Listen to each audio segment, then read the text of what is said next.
Hi, this is a community learning video on using Google Classroom. So Google Classroom is a virtual learning environment, and it's a way that students who are either with a personal Gmail account or one of our Community Learning West accounts can do extension activities and have work set for them and completed online by our tutors. It's free to use. Any of our tutors can go to classroom.google.com, as it says here, or just search the web for Google Classroom. So if you do a Google Classroom search, you should see it's the first thing that comes up. Once you go there, you need to sign in with your account, and I suggest if you want to start using this properly, by all means arrange to have a training session, and we do run occasional training sessions on this. Once you've signed in, it will ask you if you're a teacher or a student. The only difference is teachers can create classes, students can only attend them. Teachers can attend other classes. You'll have a blank screen because you'll have no classes. I've got 3 classes already on this account. The main thing is you've got a plus button up here, and you'll be sort of pointed by Google that way to click that button. And you've got the options to join somebody else's class or create a new class. So what we're going to do is we're going to create a class and run you through some options. So we're going to call this class test class.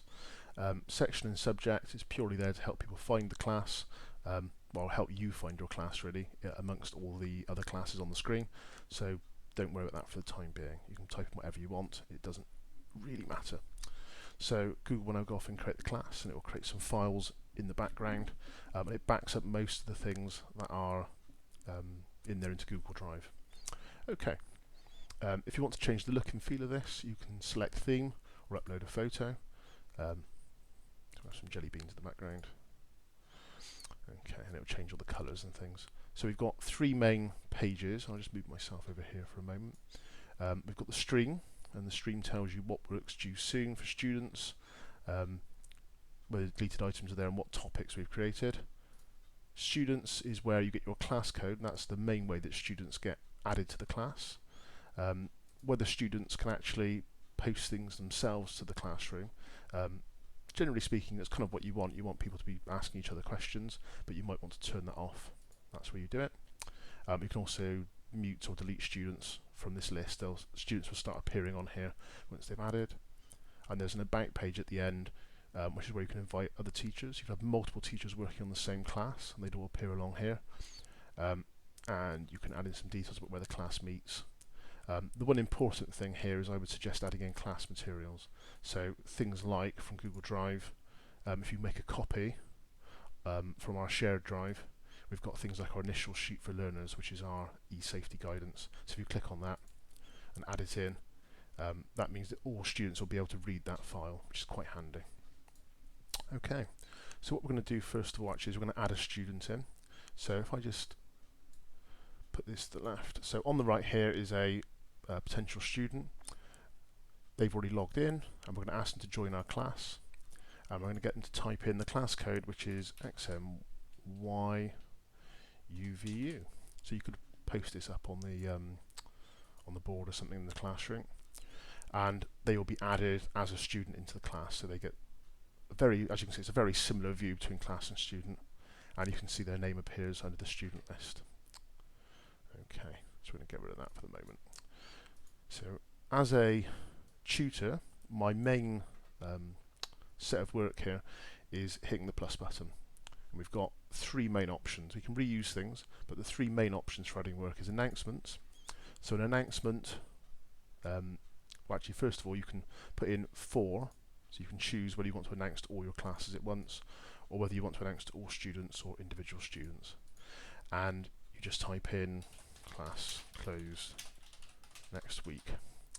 You can attach things to it if you want. You can put a topic in, and you can schedule it. But in this instance, we're just going to hit post. So it just creates a little post. People can comment on there.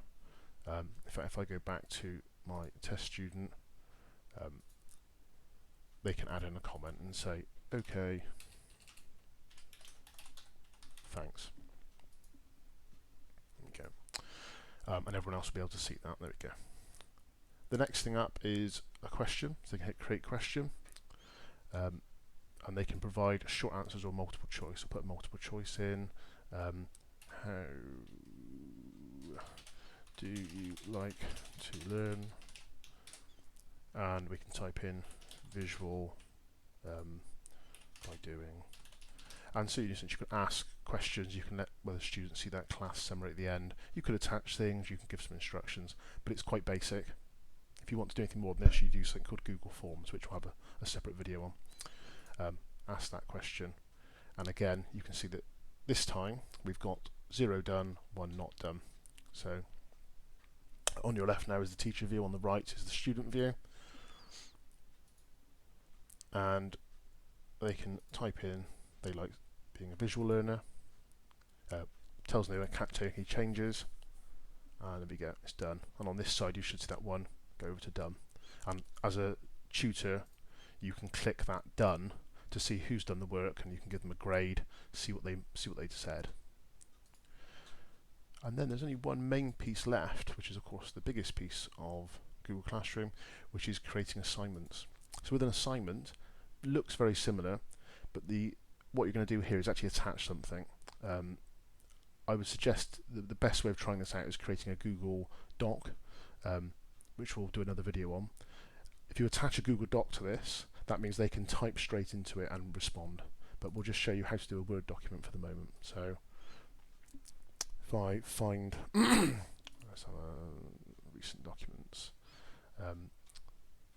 let's just give them a CV. So we give them some instructions. We say, please edit this CV, and we probably want to say make a copy for each student. And so what that does is that gives each student a copy of this file. Okay, edit CV, and so each student can open that up and edit it and save it and submit it. So that's our really basic look at Google Classroom, and we'll have a separate video where we'll go into more depth about that particular part of it, which is the biggest part of Google Classroom. Thanks very much.